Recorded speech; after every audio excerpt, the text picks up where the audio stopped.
Ordinary at lunchtime?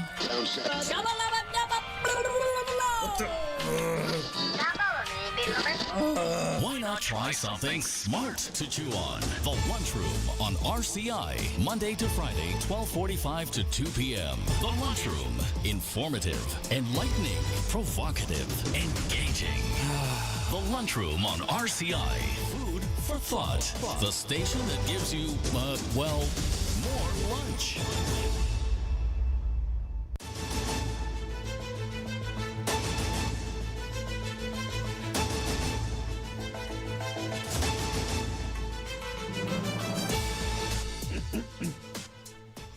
Good afternoon and welcome to the Lunchroom on Radio Caribbean International for Tuesday, December the 2nd, 2025, and we are on to program number 1496 of the Lunchroom. I'm your host, Calix George Jr. Now, of course, in addition to 101.1 FM radio, you can also cover us at and follow us at the Lunchroom on Facebook. You just have to search for the official page of Radio Caribbean International on Facebook. Please be sure to like and share that as well with your friends and family. And we're also on YouTube as well as our website, rcistlucia.com. Now, we want to send out some birthday greetings for today. And we want to say happy birthday to Mr. David Hippolyte. Happy birthday to you, sir. Hope you're having a very, very blessed one. And also to Mr. Shane Didier, happy birthday to you. Hope it is a wonderful birthday celebration. I look back in time on this day. The year 1804, Napoleon Bonaparte was crowned Emperor of the French at Notre Dame de Paris in a ceremony officiated by Pope Pius VII. In the year 1823, on this day, U.S. President James Monroe declared the Monroe Doctrine, opposing European colonialism in the Americas, arguing any European political intervention in the New World would be a hostile act against the United States. 1845, on this day, U.S. President James K. Polk announced to Congress that the United States should aggressively expand into the West, a widely held belief termed Manifest Destiny by newspaper editor John O'Sullivan. 1929, on this day, the first skull of Peking Man was found in the caves of Zhukodian, 50 kilometers outside of Peking, China, and was later dated roughly to be about 750,000 years old. 1976, on this day, communist revolutionary Fidel Castro became president of Cuba, replacing Osvaldo Dorquitos Torrado. And in 1988, on this day, Benazir Bhutto became Prime Minister of Pakistan, the first female leader of a Muslim country. We now head to our dish of the day.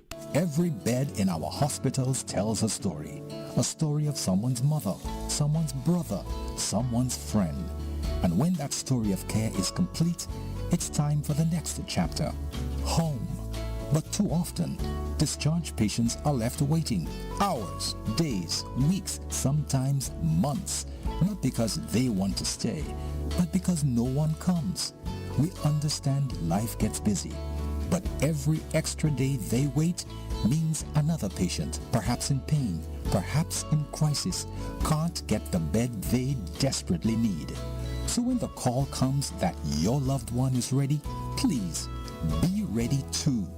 Pick them up, bring them back to the comfort of family, where healing truly continues. Because caring doesn't end at discharge, it continues with you. A message from the Ministry of Health, Wellness and Elderly Affairs. Serving now, the Daily Dish. And welcome back to the Lunchroom here at Radio Caribbean International. Of course, St. Lucia went to the polls yesterday to elect a new parliament, a new House of Representatives to go to the House of Assembly and, of course, effectively to also elect a new government. And for the first time since 2001, the St. Lucian electorate has decided to keep the government that they have had for the past term. And they have effectively given to Philip J. Pierre and the St. Lucia Labour Party a mandate of another 5 years to be able to deliver on their behalf. The poll, of course, was quite an exciting one, no doubt, and many would say, of course, we've seen in the past polls being rejections of governments. The pattern has been, it would appear that the St. Lucian electorate has been voting out the government and has been going back and forth since 2006, electing a new government each time. This, of course, this trend has seemingly been broken, and the results are quite impressive for the St. Lucia Labour Party. They have, in fact, managed to, for the second time in history, gain a 16-1 majority into the House of Assembly. And the only seat holding for the United Workers' Party is that of the individual who was leader of the opposition, and of course one can assume perhaps is going to be the leader of the opposition, Mr. Alan Shastney, who was able to hold on to his seat in the constituency of Micoud South. All of the seats, however, went to the St. Lucia Labour Party, and in very many instances, quite handsomely as well. I think, in fact, in 14, well, if we are to look at, inclusive, of course, of the alliance with the two independent candidates of Mr. Stevenson King and Mr. Richard Frederick, inclusive of those, if you were to look at the change in the voter pattern between 2021 and 2025, in nearly every constituency, barring Castries North, Micoud South, and Dennery South, the St. Lucia Labour Party was in fact able to increase on the number of votes that they received.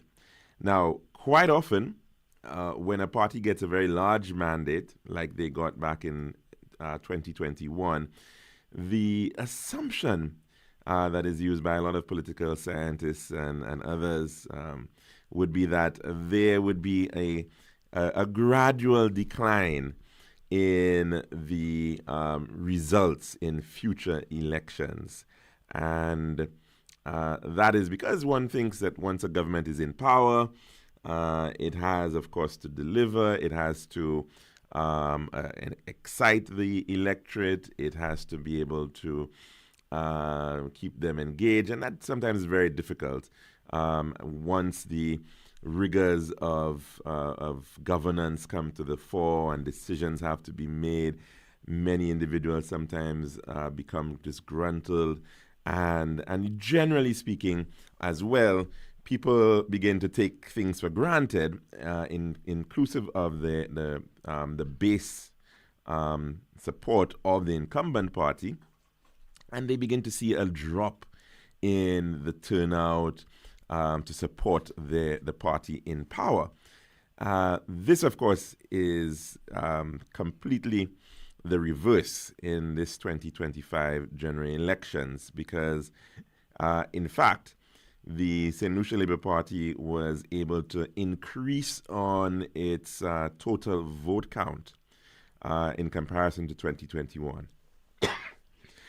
They, in fact, were able to bring out, in total, and like I said, this includes support for Mr. Richard Frederick and Mr. Stevenson King. If you look at it as a whole, they were able to, in general, bring out 54,420 votes last night, based on the count from the Electoral Department on election night, which effectively is 4,879 votes more than they were able to gain in 2021. And what is also telling, however, within this context is that the United Workers' Party actually saw a steep decline in their turnout of votes. In the last general election, they were in fact able to bring out 37,481 votes.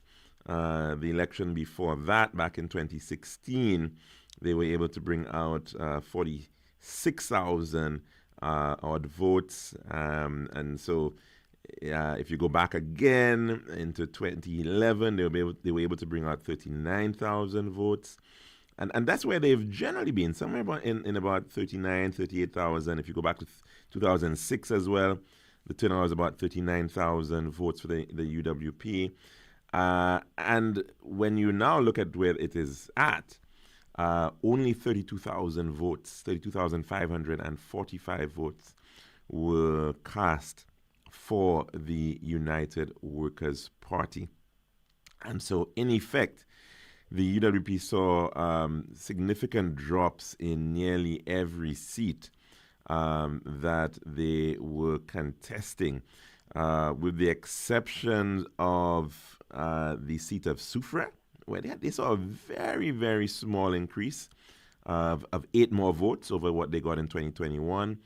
In the case of Dennery South, they were actually able to pick up an additional 92 votes over what they received in 2021. But by and large, they saw a tremendous decline in their votes, roughly about 4,936 fewer votes for the United Workers' Party if we were to compare the past two general elections. Where they apparently suffered the most, interestingly enough, was in the constituency of Grosley. And they saw a candidate who came in, the candidate before her for the United Workers' Party, was able to bring about 5,024 votes in for the United Workers' Party in that general election. That's Mr. Leonard Spider Montoute. And this time around, Mrs. Marcella Johnson was only able to bring forward 3,861 votes. So effectively, the UWP vote count fell by 1,163 votes in Grosley. And the converse occurred for the St. Lucia Labour Party's Kenson Kazimi, and he was coming in with about 7,000 votes out of the 2021 general election, where he enjoyed a margin of victory of 2,053 votes. And believe it or not, he was not only able to keep that, he was able to double the margin of victory that he enjoyed in 2025. And so he was able to defeat, or he was able to be elected in with a margin of 4,314 votes, bringing his total vote count to 8,175. So he was able to, in fact, pick up an additional 1,098 votes on top of what he was already able to achieve in 2021. And so certainly a very, very astounding victory there for Mr. Kazimi. His margin of victory being 34.9%. One might say that sounds pretty significant, but believe it or not, it was not actually the highest voter margin of all the candidates. And that, in fact, went to Mr. Alva Baptiste, who gained 2,612 votes against Mrs. Laura Japierre. She was able to get 606 votes. And effectively, that margin there, 61.8% of the total vote count, separating Ms. Jean-Pierre and Alva Baptiste. So he, in fact, so to speak, could be considered on the top of the leaderboard. Of course, the Prime Minister went in with his seat, and he is wanted for a 7th consecutive term, that of Castries East. And he, in fact, was able to increase his margin as well by about 314 votes, bringing up his margin to 2,866. Apparently, he might have been targeting 3,000, but he came pretty close to just that. And that gave him a margin of victory of 54.2%, separating him against Mr. Peter Chico. Other very notable outcomes as well, that of newcomer to the Babonneau constituency, Mr. John Paul Estefan, also brother to former minister within the United Workers' Party, Mr. Edmund Estefan, as well as former speaker within the United Workers' Party, Mr. Andy Daniel. He is now going to be the representative for Babonneau for the St. Lucia Labour Party, and he was able to win that seat with a significant margin as well of 1,171 votes there. And when you look at the in a comparison to the 2021 poll, he in fact was able to increase that margin by 673 votes. So outside of Mr. Kenson Kazemi, where you saw the largest increase of 1,098 votes, second, in fact, is Mr. John Paul Estefan, where he was able to increase the SLP margin of victory by 673 votes. So very, very impressive there. Also very noteworthy, the performance of Mr. Danny Butcher.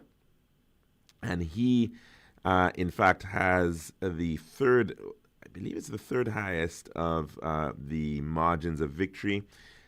He was able to win VA4 South by 2,419 votes over that of Mrs. Johannes, Lady Lee, with a margin of about 50%. And he effectively increased on the margin of victory in VA4 by 544 votes. So very, very impressive turnout for the St. Lucia Labour Party, and certainly in general, the overall state of play, thereby giving them 16 seats to 1. Pretty close to what was the aim, if you would, of course, have heard the political leader of the St. Lucia Labour Party aiming for 17 seats. But I'm pretty certain that they would be very much happy with the vote of confidence that they have received for the St. Lucia Labour Party. The overall turnout appears to be a little lower, proportional to the total number of registered voters.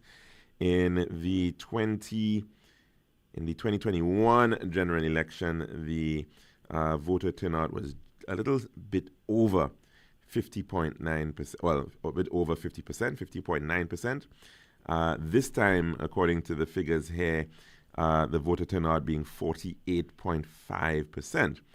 One needs to add, however, that in the case of the total voters on the list, it has now gone up to 184,654.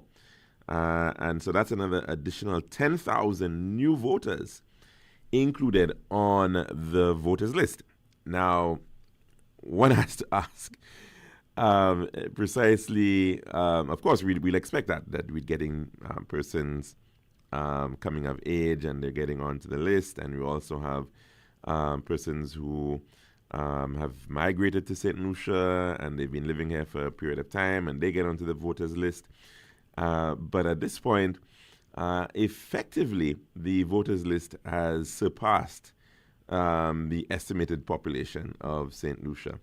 And so certainly that's one of the things that must be looked at in terms of how that list is actually properly reflecting the true turnout of persons who are resident in St. Lucia. And I think a much further analysis of it would show that quite likely the actual turnout is much, much higher than what is being recorded based on the number of people who are actually on the island and able to vote at any time. But that being said, of course, it is certainly still a matter of concern. Overall, there were in fact more persons who voted in the general election.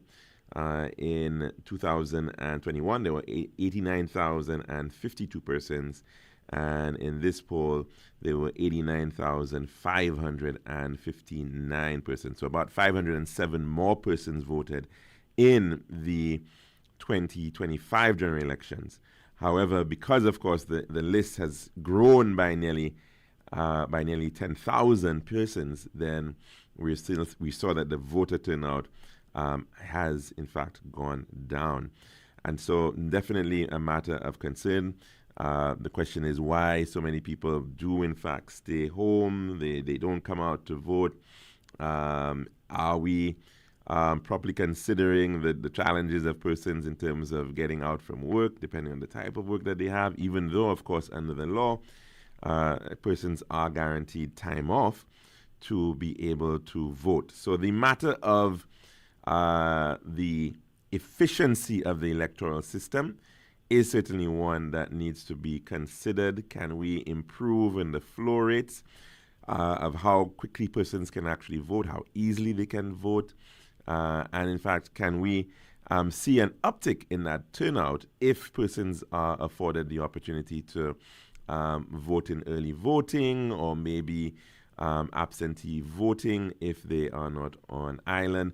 So many of these things need to be looked at in terms of increasing on a person's ability to access their right to vote, access that opportunity to get into that polling station, whether physically or virtually.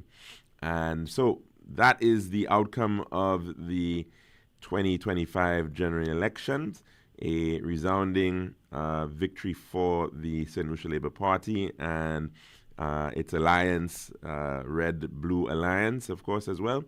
And we did see some independent candidates coming into the mix. For example, we interviewed Mr. Marcellus Steed here, who was also going up against Castries North. Of course, on the eve of the election, we also did see Mr. Steed on the platform of his one of his main opponents, Mr. Stevenson King, and in fact almost pretty much endorsing Mr. King for another term in office.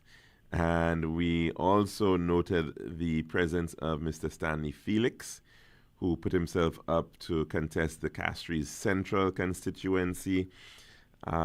He was not able to make a significant dent in the outcome there in Castries Central. And so, well, I guess we'll have to see what his take is on the way forward in that regard. He put himself up for the third time to contest the Castries Central seat, and the third loss for him for that seat. Certainly, in terms of the political careers of some politicians, one would think that we may be seeing a number of those, some of these individuals on the United Workers' Party end, in fact, perhaps having no choice but to simply resign from active political efforts. In very instructively, in the case of Castries Southeast, we have seen since 2006 the presence of Mr. Guy Joseph on the ballot. And one can say he was pretty successful and had a good run, winning 3 elections, 2006, 2011, and 2016. He lost in the 2021 general election by a margin of 5.7%. And this time around, he has lost by a margin of 14.5%. A very, very healthy win for Miss Lisa Jawa here. And in effect, I think she won by a margin of 1,112 votes over Mr. Guy Joseph. He certainly has been one of the figures, deputy leader of the United Workers' Party. Even though he lost in 2021, he ascended in some sense to take up an even more influential role in the party, although some would say that he already had that role in a de facto sense. And certainly the message for, one would think perhaps Mr. Chasney and Mr. Joseph, is that perhaps it is time to consider a retirement from their political sphere. Mr. Joseph has lost 2 consecutive elections. The same is for Mr. Dominic Fede.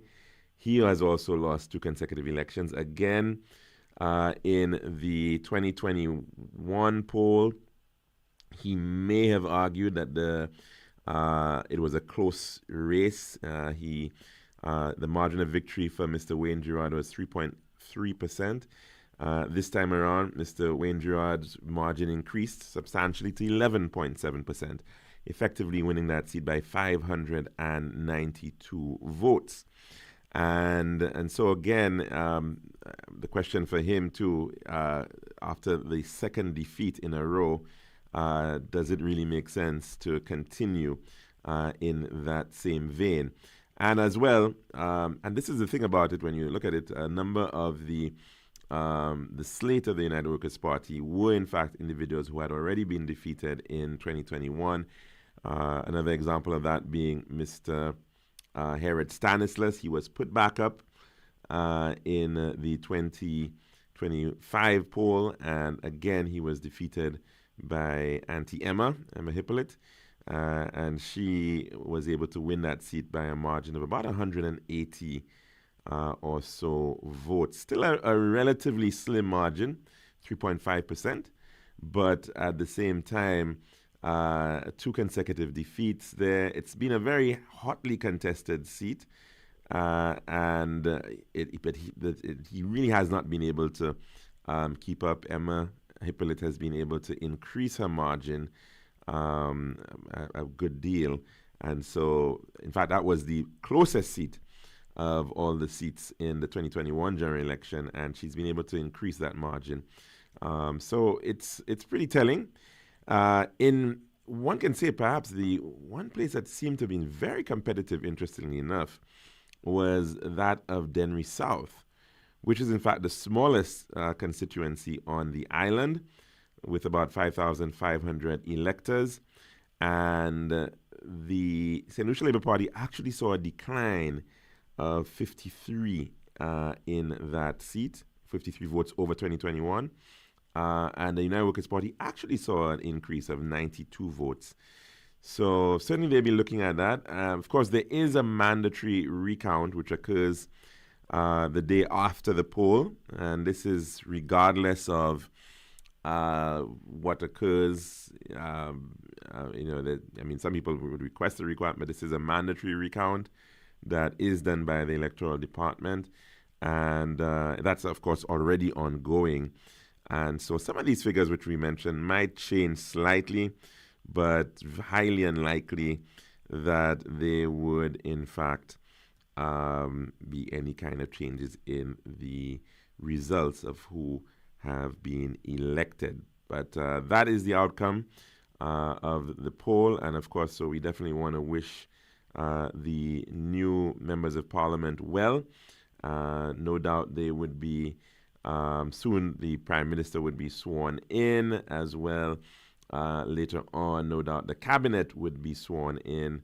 And later on, after that, we'd probably be seeing the first sitting, the opening of a new Parliament of St. Lucia, which at that point really starts the clock for the 5 years of the term of the government. Of course, that has to happen within, all has to happen within a month of yesterday, that poll. And so we'll see how that, of course, moves ahead pretty quickly, I suspect, because we are into the month of December, and we do know that there is a sort of a unwritten lock-off or close down of a lot of politics by the 13th, the beginning of the Christmas season. Of course, there is also a promise by the Prime Minister for a VAT-free holiday, and that, of course, is something that no doubt some people will be looking forward to. And of course, that would also require some legislation to be passed. So one would expect that, quite likely that we're going to see pretty soon an opening of Parliament for the first one for the next 5 years. So again, once again, congratulations to all the respective candidates who have been selected, or elected, I should really say, by the respective constituencies. And we do hope that we can see the country come together and unite so that we can see some progress moving on into the future. That's our dish of the day. And when we come back, we'll take in our weather report. This has been The Daily Dish. Every bed in our hospitals tells a story of someone's mother, someone's brother, someone's friend. And when that story of care is complete, it's time for the next chapter, home. But too often, discharged patients are left waiting hours, days, weeks, sometimes months, not because they want to stay, but because no one comes.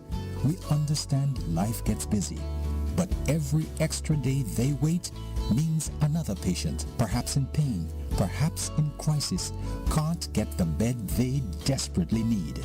So when the call comes that your loved one is ready, please be ready too. Pick them up, bring them back to the comfort of family, where healing truly continues. Because caring doesn't end at discharge, it continues with you. A message from the Ministry of Health, Wellness and Elderly Affairs. It's now time for our weather report, brought to you by Island Style. Last year, boy, problems to get shipment of tiles in time for Christmas. This year, Island Style has enough tiles in stock to cover the whole of St. Lucia. And with our Christmas sale starting now, every tile is on sale. Island Style has massive stock, the widest variety, and the very best sale prices on quality tiles and natural stone in St. Lucia. Great deals on beautiful bathroom faucets, vanities and fixtures, tiling tools and accessories. Don't fall for no gimmicks anywhere else. Island Style's annual Christmas sale is unbeatable. Tiles for miles. Deals as far as the eye can see. Start your car, ride your bike, hop on a bus, and hurry down to Island Style Town and Bath now. Castries, Rodney Bay, and Viewford. Check Facebook for more details. This is Radio Caribbean International. It's now time for the weather news.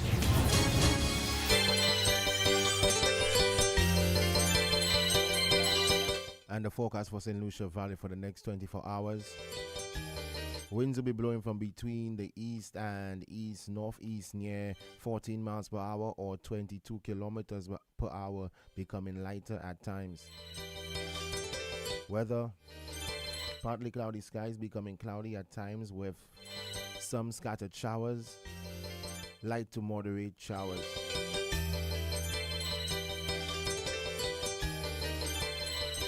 The forecast for the Lesser Antilles: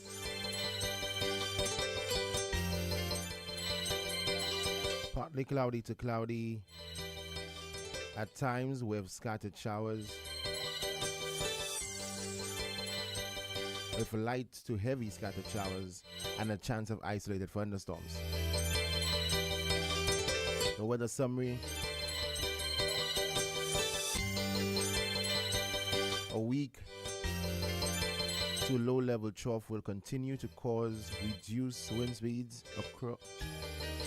and scattered showers and possible isolated thunderstorms over the Lesser Antilles during the forecast period. And that is your weather report brought to you by Island Style. This has been RCI's Weather News. For more information, call the Weather Hotline at 454-3452. RCI 101 number 1. Last year, boy, problems to get shipment of tires in time for Christmas. This year, Island Style has enough tires in stock to cover the whole of St. Lucia. And with our Christmas sale starting now, every tile is on sale. Island Style has massive stock, the widest variety, and the very best sale prices on quality tires and natural stone in St. Lucia. Great deals on beautiful bathroom faucets, vanities and fixtures, tiling tools and accessories. Don't fall for no gimmicks anywhere else. Island Style's annual Christmas sale is unbeatable. Tires for miles. Deals as far as the eye can see. Start your car, ride your bike, hop on a bus, and hurry down to Island Style Town and Bath now. Castries, Rodney Bay, and Viewford. Check Facebook for more details.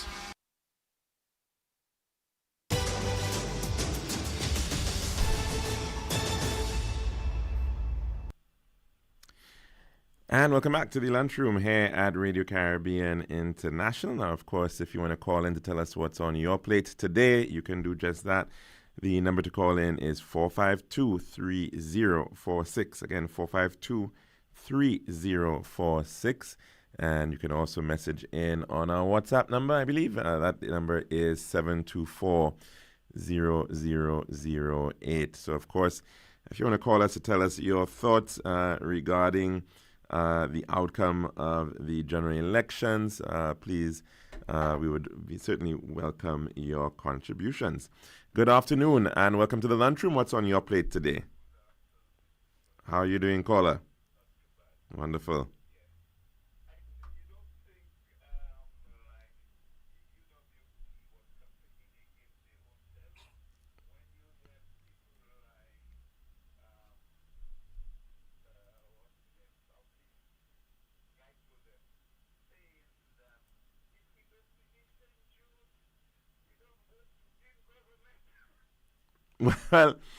Well, that was a statement that was made when he was in government. That was a statement that he made when he was in government. Still, he was a minister. Oh, well, certainly. Well, certainly, but I don't think that would be them shooting themselves in the foot. That was a statement it was a statement of bravado.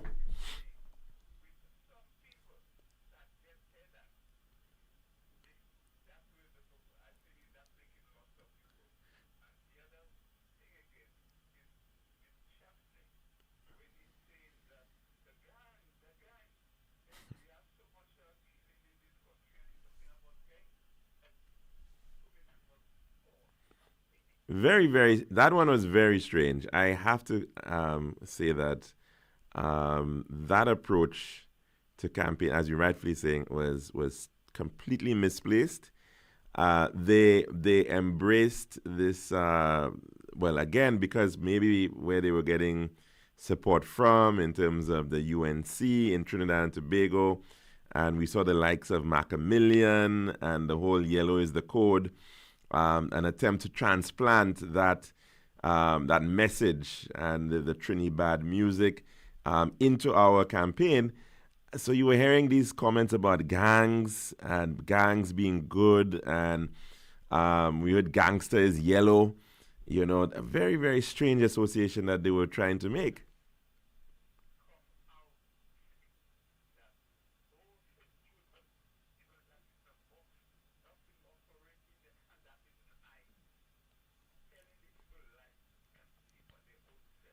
Mm.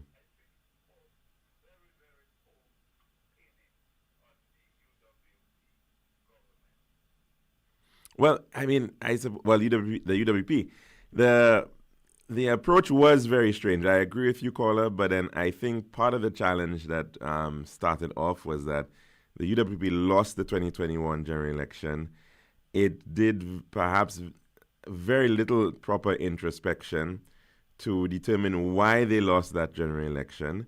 They effectively kept some of the very same individuals who, well, I suppose those are the people perhaps making the decisions, but, Mr. Shastney remained.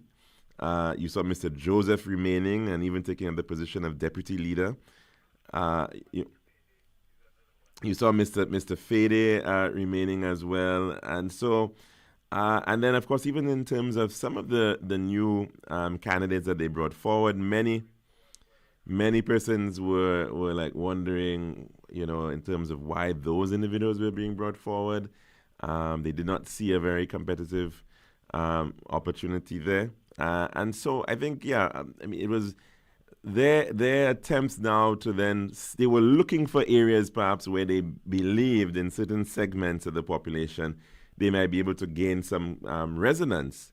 So I can only take that this idea about the gangs and trying to encourage gangster is coming because they saw that as a potential group they wanted to pull support from.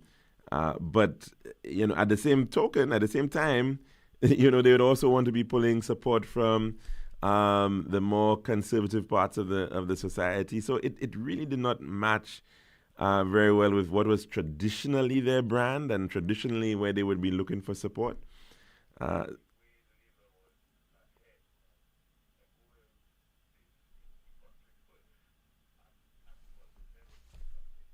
Yes, and I would say you're very correct. You're very correct, because I think that what this certainly has shown is that Philip J. Pierre has increased his popularity. He is more popular than he was even in 2021. And the outcome of the poll is certainly suggestive of that. You would have thought that the St. Lucia Labour Party would have maybe lost a little support along the way, and the reverse happened, right? So that is very, very telling.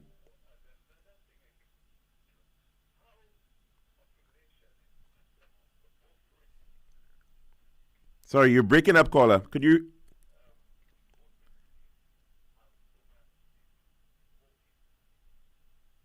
Sorry, I lost you. You're saying something about population, and we lost you a little bit. You broke up.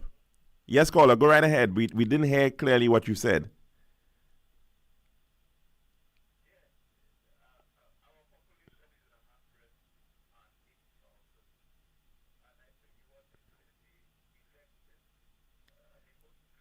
Yes.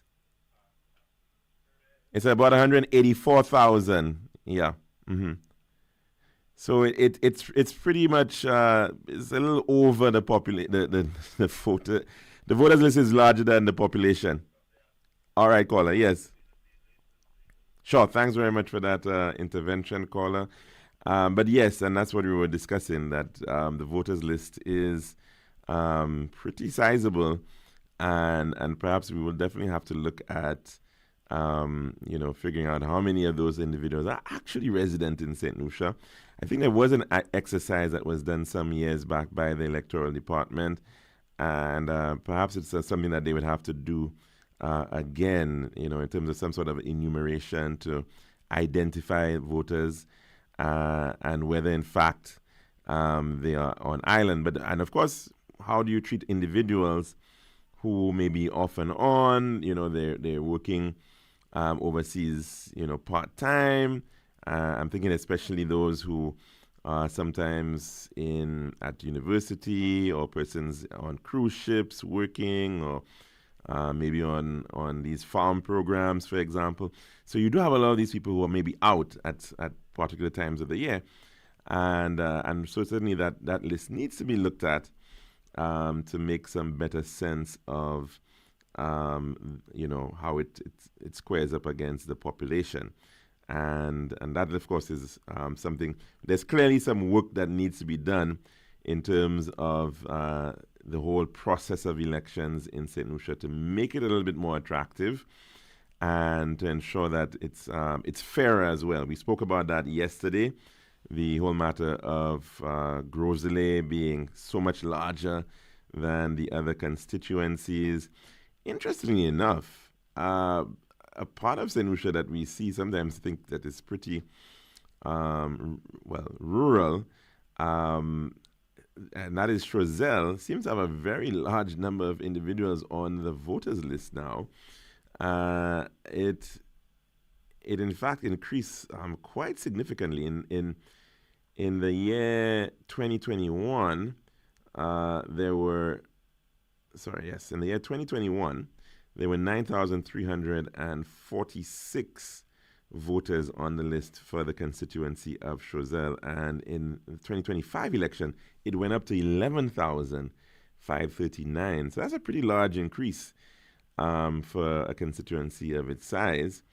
And again, how that pans out is certainly something to be look at where those individuals actually are coming forward. But then there's also a lot of those individuals who may have migrated. They're no longer in Choiseul, so it's definitely something to consider. But anyways, the number to call in is 4523046, 4523046, and you also have the option of calling in to our WhatsApp. It is 724-0008.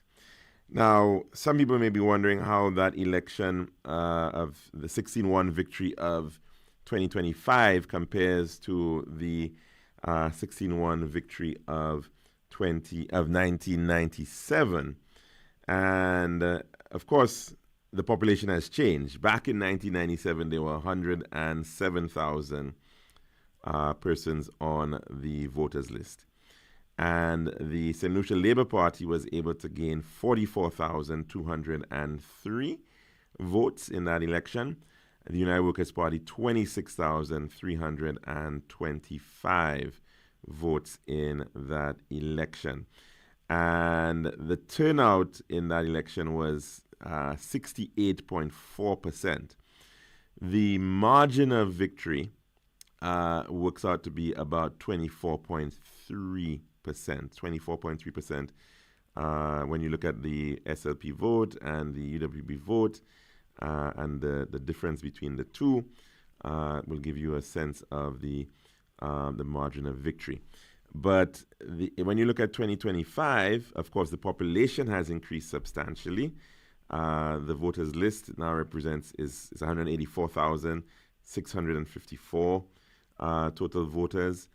The St. Lucia Labour Party got 54,420 votes, so about that. About 61% of the total votes cast. And so effectively, they have increased the number of voters by 10,000. The United Workers' Party, they got 32,545 votes in the 2025 general election. So that represents somewhere about an increase of about 6,000 more than 1997. But in terms of the margin of victory, it is 24.4%. So in 1997, it was 24.3%, and in 2021, it is 24.4%. So almost identical in terms of the margin of victory by the St. Lucia Labour Party. Of course, the other factors in the election, a pretty high rate of rejected ballots, I would say. Nearly 2% of the ballots were rejected. That figure might come down, one can say, because there are recounts going on. For example, I think I did see an update regarding the recount in Dennery, and it does appear that, again, no change to who won, but the margin of the victory, I think, went up by about 20 votes. So Mr. Alfred Prosper now winning by 59 votes instead of 39. So those figures, of course, very small changes, but in effect, no change in the overall outcome of the general election. There were concerns on the ground by individuals.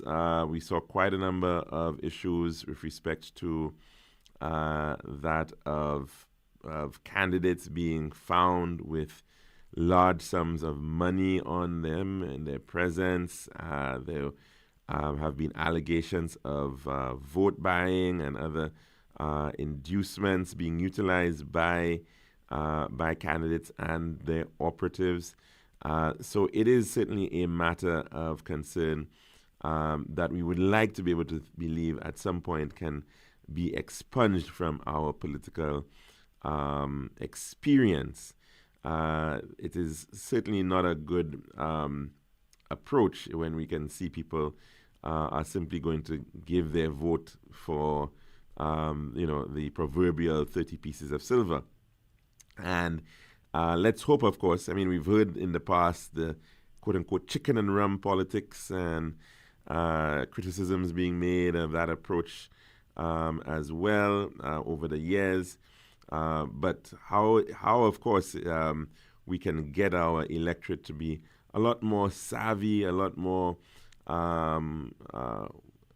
guess you could say, woke in terms of their how they judge the performances of the various candidates, and of course the desire to see debate and the desire to see perhaps also manifestos coming out relatively early so that there can be an opportunity for debate on the manifestos, debate on the policies. We've seen over a couple election cycles promises coming at the final moment. So of course it is certainly a challenge to the electorate to be able to see and get a true picture of what is on offer sometimes. This poll seems to suggest that the electorate has been, is pretty motivated. They've certainly given a tremendous mandate in one direction. Of course, the big question is with respect to Mr. Chasney. This is his second electoral defeat. He is still the political leader of the United Workers' Party and the presumptive leader of the opposition once he has, these matters have been handled by the Governor General. And so the question is, what is going to become of the United Workers' Party moving forward? Will they, in fact, wish to keep Mr. Chasney, even though he's faced 2 consecutive election defeats? Will Mr. Chasney himself want to stick around? And there has been speculation regarding that as well. If, in fact, he resigns as political leader of the United Workers' Party, whoever takes up that mantle will not have a seat in the parliament. And so it would be a very interesting situation with Mr. Chasney in the parliament being leader of the opposition officially and somebody on the outside being the political leader of the United Workers' Party. Would that person perhaps also want to have a quote-unquote secure seat like that of Miku South? And then are we possibly seeing in the near future a by-election in the Miku South constituency to make way for a potentially new leader of the United Workers' Party? So it's a very, very difficult time, no doubt, for the UWP. It perhaps should be a time for a rebirth and a rethink and a refresh as to, in fact, whether that is going to happen. We will certainly have to wait and see. I do not believe I caught a concession speech or statement from Mr. Chasney. So maybe we will have to wait a little while longer as well to get a sense as to what his decision is going to be in respect of moving forward with his political career and his political ambitions. But for the time being, it is in fact a bit of a crickets in terms of his Facebook page. There hasn't been a post in over a day, and we do know that they have been very prolific in their posts.